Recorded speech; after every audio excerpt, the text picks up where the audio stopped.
All right, today we're cracking open the physicist's toolbox. We're going to master two ideas that explain everything from a powerful engine to a sudden car crash, power and collisions.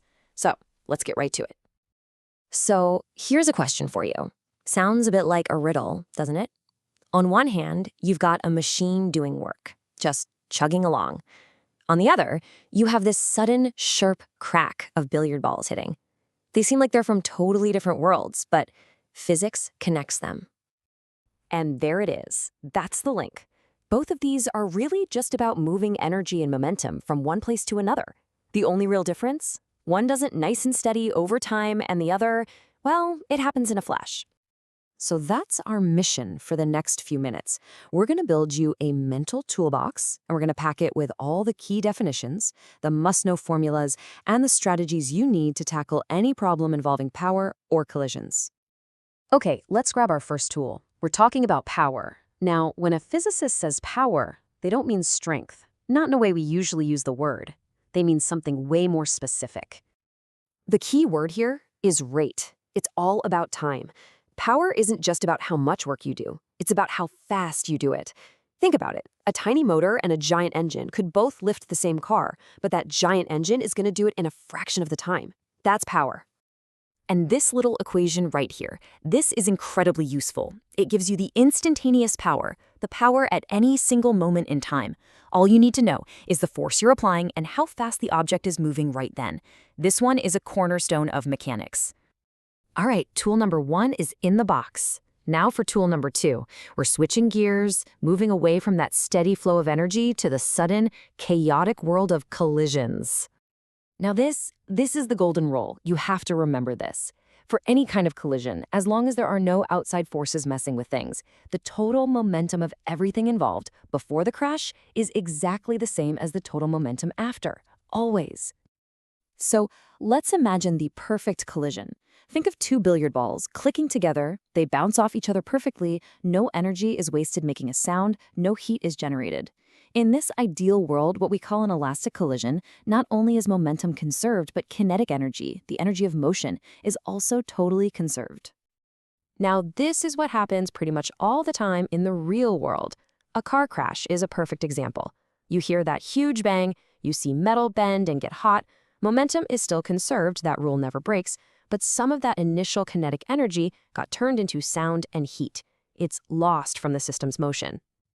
So let's just put them side by side to make it super clear. For both types, momentum is conserved. Got it? The only question you have to ask to tell them apart is this: what happened to the kinetic energy? If it's the same before and after, it's elastic. If some of it went missing, it's inelastic. Simple as that. Okay, so we've got the concepts down. Now it's time to load up our toolbox with the heavy-duty equipment, the equations that let you predict what's going to happen in any collision. Whoa, okay, don't let these look intimidating. I know they seem like a lot, but they are incredibly powerful tools. For any one-dimensional elastic collision, if you know the masses and the starting velocities of the two objects, you just plug those numbers in here, and these equations will spit out their exact final velocities. And here's another handy little tool for your box. The coefficient of restitution, we just call it E, is basically a bounciness score from 0 to 1. If E is 1, you've got a perfectly bouncy elastic collision. If E is 0, the objects mush together and stick. That's a perfectly inelastic collision. Everything else falls somewhere in between. So we've built the toolbox, we've stocked it with some serious gear. Now let's actually use it. The best way to really get this stuff is to see it in action, solving problems just like the ones you'd find on an exam. Okay, case study number 1.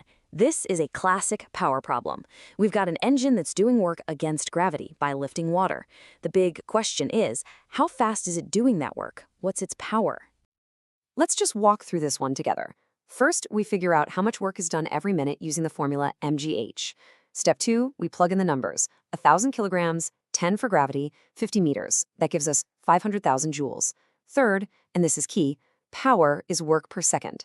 So we convert that 1 minute into 60 seconds. And finally, step 4, we just divide the work by the time.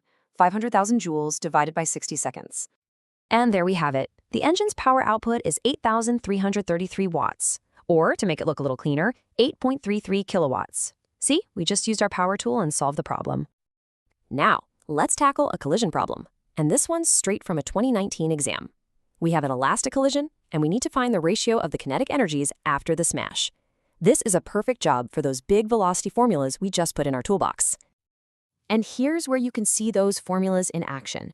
We just take our knowns, the masses, 4m and 2m, and the initial velocities, u for the first one and 0 for the one at rest, and we plug them right into the equations. After the math, we find the final velocities are u over 3 and 4u over 3. Then we use those velocities to calculate the final kinetic energies and find their ratio. And the final ratio works out to a really clean 4:1. Now think about that for a second. The smaller object, which started from a dead stop, ends up with 4 times the kinetic energy of the bigger object that hit it. Pretty cool, right? All right, let's do one more. This one's a bit of a curveball. It combines potential energy, kinetic energy, and an inelastic collision where we know exactly how much energy was lost. Here's the secret to cracking this one. We know how much energy the ball has after the bounce. It's just the potential energy it needs to get back up to 20 meters. The problem tells us that this rebound energy is exactly half of the total energy it had the instant before it hit the ground. And that pre-impact energy was a mix of kinetic and potential. If you set up that simple equation, you can solve for the initial velocity. So what's the big takeaway from all this? Power and collisions. It's all just about the trading of energy and momentum. Once you get the rules and you have the right equations in your toolbox, you can go from just watching the world to actually predicting what's going to happen next. That's a pretty powerful feeling. The only question is, what are you going to predict next?